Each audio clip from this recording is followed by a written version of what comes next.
तो नई संसद बनकर तैयार है। प्रधानमंत्री नरेंद्र मोदी 28 मई को इसका उद्घाटन करेंगे। प्रधानमंत्री नरेंद्र मोदी ने इसका शिलान्यास भी किया था और 28 मई की सुबह 7:30 बजे से 8:30 बजे तक हवन और पूजा होगी।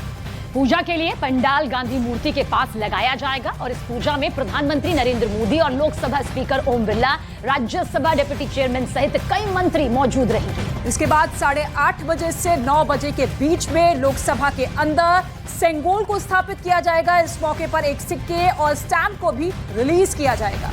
तो 28 मई को बड़ा आयोजन होना है और नए संसद भवन बनकर तैयार है और ऐसे में उसका उद्घाटन करने के लिए प्रधानमंत्री नरेंद्र मोदी पहुंचेंगे और पूरे मंत्रोच्चार के साथ पूजा हवन 7:30 बजे से 8:30 बजे के बीच में होगा, जिसके बाद उद्घाटन होगा नए संसद भवन का। तो लोकतंत्र का मंदिर बनकर तैयार है। बस उद्घाटन की उस ऐतिहासिक तस्वीर पर अब नजर बनी हुई है जो कि इतिहास के सुनहरे पन्नों में अपना नाम दर्ज करवाएगी। नया संसद भवन बनकर तैयार है। उद्घाटन की वो पूरी रूपरेखा तैयार है जिसकी तस्वीर 28 तारीख को सामने नजर आएगी। बिल्कुल 28 तारीख को प्रधानमंत्री नरेंद्र मोदी नई संसद का उद्घाटन करेंगे, जिसकी नींव जो है 2021 में डाल दी गई थी और ऐसे में अत्याधुनिक सुविधाओं से लैस ये नई संसद है। 4 मंजिला है जो कि मौजूदा संसद से 17,000 वर्ग मीटर ज्यादा बड़ी है और ऐसे में तमाम सुविधाओं को ध्यान में रखते हुए इस संसद का निर्माण हुआ है। लेकिन इसको लेकर भी सियासत और राजनीति अपने चरम पर पहुंचती हुई नजर आ रही है।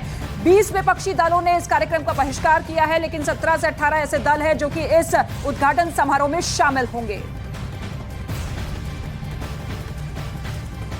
और नए संसद भवन में सेंगोल को भी स्थापित किया जाएगा। 28 मई सुबह 8:30 बजे से 9 बजे के बीच में लोकसभा के अंदर सेंगोल को स्थापित किया जाएगा। सेंगोल सत्ता हस्तांतरण का प्रतीक माना जाता है। तो ऐसे में 28 मई को नए जब संसद भवन का उद्घाटन किया जाएगा तो एक नए भारत की बुलंद तस्वीर लेती हुई नजर आएगी नए संसद भवन की ये तस्वीर। और अपने आप में बेहद खास ये सेंगोल हो जाता है जो कि एक छड़ी के रूप में आप इस वक्त देख रहे हैं। नंदी उस पर विराजमान है जो कि देश के सबसे पहले प्रधानमंत्री नेहरू को अंग्रेजों की तरफ से सौंपा गया था सत्ता हस्तांतरण के प्रतीक के तौर पर, जो कि इस वक्त म्यूजियम में मौजूद है। लेकिन इतिहास रचते हुए प्रधानमंत्री नरेंद्र मोदी इसे संसद में रखेंगे। लोकसभा स्पीकर की कुर्सी के बगल में ही सेंगोल को स्थापित किया जाएगा, लेकिन उससे पहले पूरे रीति रिवाज से पूजा अर्चना की जाएगी और उसके बाद इस सेंगोल को स्थापित किया जाएगा। आजादी के 75 साल पूरे हो रहे हैं और ऐसे में अपने आप में ये खास मौका जब 28 तारीख को पूरी दुनिया, पूरा देश ये बड़ी तस्वीर देखेगा। और उस दिन सिक्के और डाक टिकट भी बाकायदा जारी किए जाएंगे। एक बड़ा भव्य कार्यक्रम का आयोजन किया गया है और खुद इस कार्यक्रम के अंत में प्रधानमंत्री नरेंद्र मोदी ये संबोधित भी करेंगे। उपराष्ट्रपति इसमें मौजूद रहेंगे और 28 मई को नए संसद भवन का यहाँ पर उद्घाटन होने वाला है। सुबह 7:30 बजे से 8:30 बजे के बीच में पूजा और हवन होगा। उसके बाद जो उद्घाटन की प्रक्रिया है वो आगे चलेगी और किस तरीके से इस भव्य नए संसद भवन की नींव रखी गई है उसकी हर तस्वीर भी हम आपको दिखा रहे हैं। जो सांसदों के बैठने की जो सीटें होती हैं उसकी संख्याएं भी यहां पर बढ़ाई गई हैं और जो ढांचा है पुराने संसद भवन से नए संसद भवन को काफी आधुनिक बनाया गया है।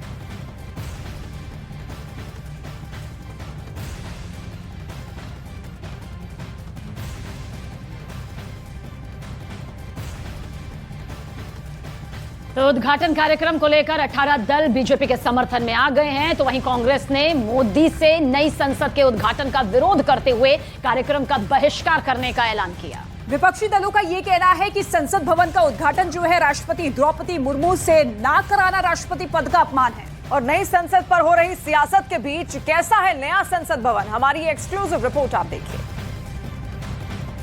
इस वक्त हमारे पीछे हमारे कैमरा पर्सन पंकज गोसाई आपको दोनों संसद भवन को दिखा रहे। एक संसद भवन जहां इस वक्त संसद के सदस्य बैठते हैं, जहां आपको एक तिरंगा भी दिख रहा होगा और दूसरी तरफ त्रिकोण आकार में दोनों संसद भवन के बीच बहुत फर्क है।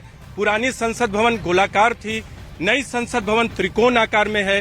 पुरानी संसद भवन आपको गोलाकार दिख रहा होगा। अपने कैमरा पर्सन पंकज से कहेंगे एक तरफ पुरानी संसद की तस्वीरें भी दिखाएं और दूसरी तरफ नई संसद के ऊपर अशोक स्तंभ आपको दिख रहा होगा जो इसकी पहचान एक अलग रखता है। त्रिकोणाकार में तो है ही नई संसद की इमारत, लेकिन अशोक स्तंभ भी यहाँ आप देख सकते हैं।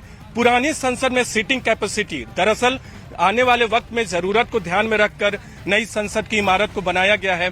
पुरानी संसद में लोकसभा और राज्यसभा के सदस्यों की सीटिंग कैपेसिटी कुल 790 थी, लेकिन नई संसद में 1272 सांसद बैठ सकते हैं। लोकसभा में 888 और राज्यसभा में 384। यानी आने वाले वक्त में अगर लोकसभा सीटों का परिसीमन भी होता है और सीटों की संख्या बढ़ती है, 543 से अधिक होती है, तो लोकसभा में सदस्यों की अधिक संख्या के लिए व्यवस्था नई संसद की इमारत में की गई है। और वहीं बीएसपी प्रमुख मायावती ने नए संसद भवन के उद्घाटन कार्यक्रम का स्वागत किया है। मायावती ने ट्वीट किया है। उन्होंने अपने ट्वीट में लिखा कि 28 मई को संसद के नए भवन के उद्घाटन का पार्टी स्वागत करती है। हालांकि मायावती नए संसद भवन के उद्घाटन कार्यक्रम में शामिल नहीं होंगी, इसका भी उन्होंने जिक्र किया। उन्होंने ट्वीट कर लिखा है कि पार्टी की लगातार जारी समीक्षा बैठकों संबंधी अपने पूर्व निर्धारित व्यस्तता की वजह से वो इस समारोह में शामिल नहीं हो रही हैं, लेकिन वो स्वागत कर रही है। संसद भवन के उद्घाटन समारोह में तमाम विपक्षी दलों को न्योता दिया गया है, जिसमें से 20 पार्टियों ने इसका बहिष्कार यानी कि बॉयकॉट कर दिया है। और उधर कई विपक्षी दल पीएम नरेंद्र मोदी के संसद भवन के उद्घाटन का विरोध करते हुए कार्यक्रम के बहिष्कार की बात कर रहे हैं। दरअसल विपक्ष पर बीजेपी ने पलटवार किया है। कांग्रेस पार्टी के नेता, मैं उनको एक ही बात कहूंगा, आरएसएस पर बैन बहुतों ने कोशिश किया और औंधे मुंह गिरे। कृपया करके एक राष्ट्रवादी संगठन पर इस तरह की हल्की बात न करें। और मैं सवाल खड़गे साहब के बेटे से नहीं पूछूंगा। सोनिया गांधी, मुझे आपसे पूछना है, आपकी सोच है क्या? जवाब दें आप। खड़गे साहब जवाब दें, आप जो राष्ट्रीय अध्यक्ष हैं, आपकी ये सोच है? तो आप गैर लोकतांत्रिक से कैसे काम करते हैं एक राष्ट्रवादी राष्ट्रभक्त संगठन के बारे में? यह स्पष्ट है। हाँ, इसलिए कृपया करके इस तरह की गैर जिम्मेदाराना टिप्पणी न की जाए।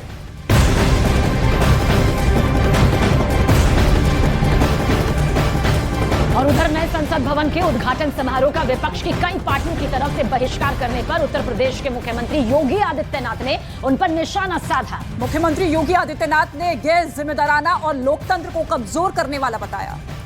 तो लोकतंत्र को कमजोर कर रहा है विपक्ष, ये उनकी ओर से कहना है, क्योंकि कई विपक्षी नेता ऐसे हैं, कई विपक्षी पार्टियां ऐसी हैं जो इसका बहिष्कार करेंगी। नए संसद भवन का जो उद्घाटन होगा, जो प्रधानमंत्री नरेंद्र मोदी अपने हाथों से करेंगे, उसका बहिष्कार करने की योजना यहाँ पर तैयार हो रही है। और ऐसे में लोकतंत्र को ये कमजोर कर रहा है, ये कहना है सीएम योगी आदित्यनाथ का। इस ऐतिहासिक अवसर को गरिमामय और गौरवशाली बनाने की बजाय कांग्रेस समेत विपक्षी दलों के द्वारा जिस प्रकार की बयानबाजी हो रही है, वो अत्यंत ही दुखद और गैर जिम्मेदाराना है। लोकतंत्र को कमजोर करने वाला है और भारत के लोकतंत्र, जिस पर पूरा भारत गौरव की अनुभूति कर रहा है, पूरी दुनिया जिस पर गौरव की अनुभूति करता है, जो न केवल दुनिया का सबसे बड़ा लोकतंत्र है, बल्कि भारत लोकतंत्र की जननी के रूप में भी दुनिया के अंदर प्रधानमंत्री जी ने उसको एक नई पहचान दी है।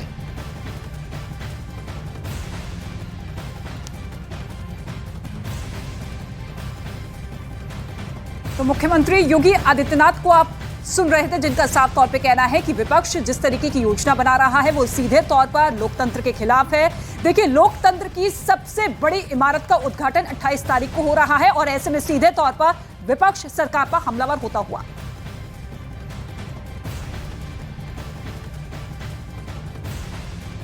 नए संसद भवन का उद्घाटन समारोह है, ऐसे में विपक्षी पार्टियां बहिष्कार कर रही है, क्या कहेंगी इसमें? ये बहिष्कार संसद भवन का नहीं है। यदि आप बहुत बारीकी से देखेंगे ना, 2024 का ही इनका लक्ष्य है। मोदी जी से ऐसे तो लड़ नहीं सकते, देश की जनता मोदी जी के साथ खड़ी है। विश्व पटल पर देखें तो आज भारत का जो मान सम्मान बढ़ा है, वो मोदी जी का अकेले मान सम्मान नहीं बढ़ा, भारत के नागरिकों का मान सम्मान बढ़ा है। ये विपक्ष को हजम नहीं हो रहा है। विपक्ष अपना कोई, उनके पास मुद्दा नहीं है, किस मुद्दे पर वो चुनाव में जाएं, तो उनके पास एक ही चारा बचा है कि पार्लियामेंट का बहिष्कार हो। वो पार्लियामेंट भारत के लाखों करोड़ों लोगों की आस्था का केंद्र बिंदु है। वो भारत संसद भवन है और मुझे लग रहा है संसद भवन का बहिष्कार करके वो 24 का अपना दर्पण साफ कर रहे हैं। तो नए संसद के उद्घाटन का बहिष्कार कर रहे विपक्षी दलों को प्रधानमंत्री नरेंद्र मोदी ने आईना दिखाया है। प्रधानमंत्री नरेंद्र मोदी ने ऑस्ट्रेलिया के कार्यक्रम का उदाहरण दिया। भारतीय समुदाय का जो कार्यक्रम था, वहां ऑस्ट्रेलिया के प्रधानमंत्री का आना गौरव की बात थी। लेकिन इतना ही नहीं, उस समारोह में पूर्व प्रधानमंत्री भी थे।